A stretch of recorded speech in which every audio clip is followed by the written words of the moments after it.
کی مقدس شہزادیوں، تمہارا جسم بہت نازک ہے، تم بہت کمزور ہو، تمہیں صنف نازک کہا گیا ہے۔ مرد تو مرد ہے، اگر اللہ اپنا عذاب پتھر اور پہاڑوں پر ڈال دے تو پہاڑ بھی اللہ کے عذاب کو برداشت نہیں کر سکتے۔ میری بہنوں، تم اللہ کے عذاب کو کیسے برداشت کر سکو گی؟ تمہارا یہ نازک وجود اللہ کے عذاب کو کس قدر برداشت کرنے کی طاقت رکھتا ہے؟ ذرا سوچو تو صحیح۔ آج تم اپنے حسن کی نمائش کر رہی ہو، آج تم باریک اور پتلے کپڑے پہن کر کے اپنے حسن کو دنیا کے سامنے ظاہر کر رہی ہو۔ کیا تمہیں ڈر نہیں لگتا یہ تمہارا حسن زیادہ دن تک تمہارے پاس نہ رہ سکے گا؟ جوانی کتنے دن کے لیے آتی ہے؟ جوانی آتی ہے جانے کے لیے، جوانی آتی ہے ختم ہونے کے لیے۔ زیادہ سے زیادہ جوانی 10 سے 15 سال تک تمہارے پاس رہے گی۔ اپنی جوانی کی عمر میں تم اپنے حسن کی نمائش کر لو، تم اپنے حسن کی خوب نمائش کرو گی۔ اس کے بعد پھر کیا ہے؟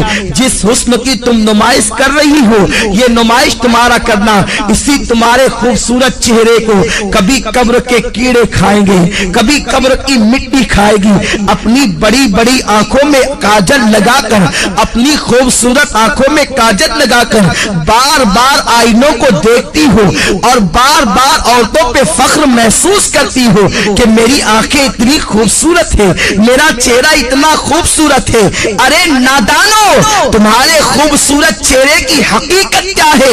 اگر تمہارے چہرے پر چند پھنسیاں نکل آئے تو تمہارا شوہر بھی تمہاری طرف نگاہ اٹھا کر دیکھنے کو تیار نہ ہوگا، مگر اللہ اکبر، اس دنیا کے اندر اپنے چہرے کو حسین بنانے کے لیے، اپنے چہروں کو خوبصورت بنانے کے لیے اس قدر اہتمام کرتی ہو اور خوبصورت چہرے پہ اتنا مٹک مٹک کر اتراتی ہو۔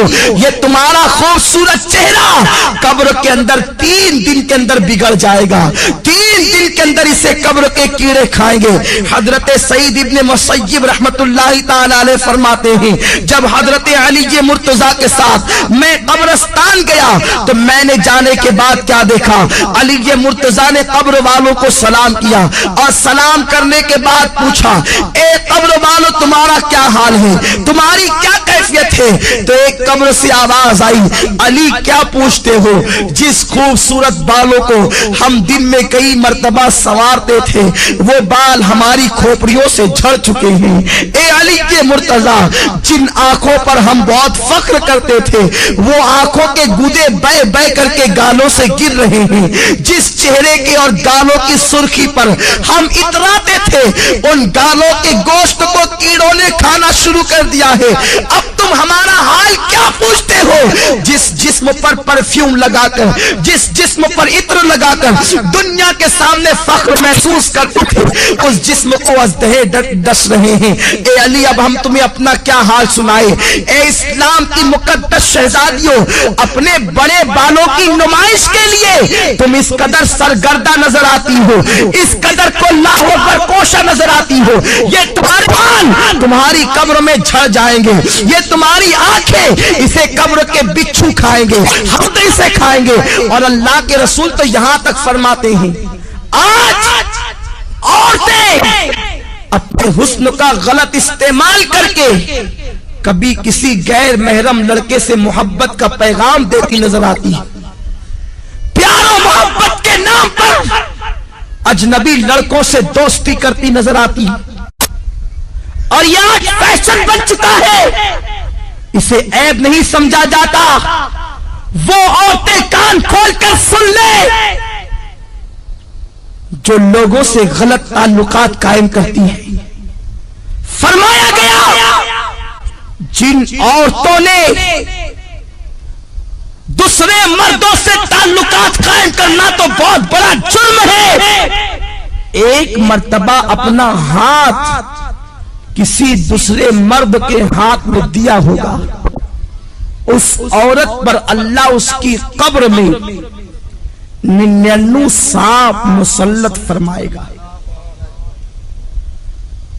اور اس میں سے ایک سانپ کی طاقت کا عالم یہ ہوگا کہ وہ سانپ اگر سانس لے دنیا میں،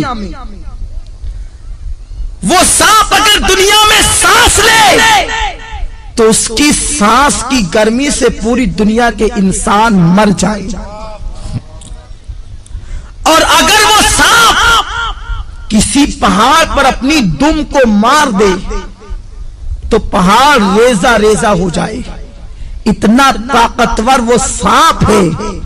ایسے ایسے طاقتور 99 سانپ اس عورت پر مسلط کیے جائیں گے جس نے ایک مرتبہ اپنا ہاتھ کسی غیر مرد کے ہاتھ میں دیا ہوگا۔ آج لڑکوں سے دوستی فیشن سمجھا جا رہا ہے، بچیاں سج دھج کر اسکول اور کالج کا رخ اس لیے کرتی ہیں، اللہ ماشاءاللہ سب کی بات نہیں کرتا کہ لڑکے انہیں دیکھیں، ان کی طرف متوجہ ہوں۔ اللہ کے رسول صلی اللہ علیہ وسلم نے فرمایا، میں نے معراج کی رات ایک منظر دیکھا کہ آگ کی کینچی سے کچھ عورتوں کی جلدیں کاٹی جا رہی ہیں، آگ کی کینچی سے ان کی جلدیں کاٹی جا رہی ہے۔ جو خواتین آپریشن کو جانتی ہے اور جن کا آپریشن کسی مقام پر یہ کہاں ہوا ہے یا انہوں نے آپریشن کی داستان کو سنا ہوگا تو انہیں معلوم ہوگا کہ جب کسی کی جلد ڈاکٹر کاٹتا ہے تو پہلے اسے بے ہوش کرتا ہے، پھر بڑی نزاکت کے ساتھ ہلکے ہلکے انداز سے کاٹتا ہے، پھر جب ہوش آتا ہے تو انسان کتنا تڑپتا ہے، کتنا بے چین ہوتا ہے، کتنا بے قرار ہوتا ہے۔ بہت احتیاط کے ساتھ اگر بے ہوش کر کے انسان کی جلد کاٹی جائے تو انسان اتنا تڑپتا ہے۔ میری بہنوں ذرا سوچو تو صحیح کہ آگ کی کینچی سے کچھ عورتوں کی جلدیں کاٹی جا رہی تھی۔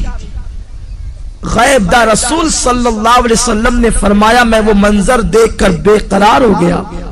میں نے پوچھا، جبریل یہ کون عورتیں ہیں اور ان پر یہ عذاب کیوں ہے؟ تو جبریل نے کہا، یا رسول اللہ یہ آپ کی امت کی وہ عورتیں ہیں جو اس لیے بن سنور کے گھر سے نکلتی تھی کہ مرد ان کی طرف راغب ہو اور ان کی طرف دیکھے، اس لیے انہیں اس عذاب میں مبتلا کیا گیا۔ اے اسلام کی مقدس شہزادیوں، تم مغربی تہذیب اور فیشن پر عمل کرنے کے بعد بہت زیادہ کامیاب نہیں ہو سکتی، بہت زیادہ کامران نہیں ہو سکتی۔ اور سنو، یہ دنیا ایسی بدترین جگہ ہے، یہ دنیا ایسا بدترین مقام ہے، یہاں کوئی کسی کا نہیں۔ جب تک تمہاری جوانی تمہارے پاس ہے، ہر آنے والا تمہارے قریب آنے کی سوچے گا، تمہارے حسن کو پھول کی طرح جو حسن اللہ نے عطا کیا ہے اس کو مل دینے کے بعد وہ ایسا غائب ہوگا کہ پھر تمہیں کہیں نظر نہیں آئے گا۔ آج کل یہ باتیں بھی سننے میں آ رہی ہے کہ یہ چیز بھی فیشن بنتی جا رہی ہے کہ ایک عورت شوہر کے ہونے کے باوجود دوسروں کی طرف نگاہ کرتی ہے، یا دوسروں کے بہلانے پھسلانے پر، کبھی زیور کے لالچ دینے پر، کبھی دولت کی لالچ دینے پر، کبھی کاروں میں اور بائک پر گھومنے کی لالچ دینے پر عورتیں پھسل جاتی ہیں۔ دراصل غلطی عورتوں کی نہیں ہے، اس لیے کہ یہ بیچاری ناقص العقل ہے، بہت جلدی کسی کے پھندے میں آ جاتی ہے، بہت جلدی کوئی نے استعمال کر جاتا ہے، بہت جلدی کوئی نے یوز کر لیتا ہے۔ مگر میری بہنوں، میری بات کا برا نہ ماننا، میں تمہارے نبی کا نواسا اور تمہارا چھوٹا سا بھائی ہوں، میں تمہاری خیر خواہی کے لیے یہ باتیں عرض کر رہا ہوں، ورنہ عورتیں یہ نہ کہیں کہ منبر پر بیٹھ کر ہم سے یہ کیا باتیں کہی جا رہی ہے۔ میں یہ نہیں کہتا کہ اجتماع میں آنے والی ساری عورتیں بری ہیں، میں یہ باتیں صرف اس لیے کہہ رہا ہوں کہ جو بری عورتیں ہیں تم جا کر کے ان عورتوں کو یہ باتیں بتاؤ تاکہ وہ استعمال ہونے سے بچ جائیں، تاکہ وہ غلط کاموں سے بچ جائیں۔ میری بہنوں، میں تم سے پوچھنا چاہتا ہوں، تمہارے پاس جوانی زیادہ دن تک رہنے والی نہیں ہے، 10 سے 15 سال تک تمہاری جوانی تمہارے پاس رہے گی۔ اور سنو، اللہ کے رسول صلی اللہ علیہ وسلم نے فرمایا، عورتوں کا سب سے بڑا زیور عورت کی شرم و حیا ہے۔ جو عورت جتنی با حیا ہے وہ عورت اتنی زیادہ معزز ہے، وہ عورت اتنی زیادہ مکرم ہے۔ سنو، اگر تمہارا شوہر غریب ہے، اگر تمہارا شوہر بہت زیادہ نادار و مفلس ہے، تب بھی اسی شوہر کے ساتھ وفاداری کرو، اس کے ساتھ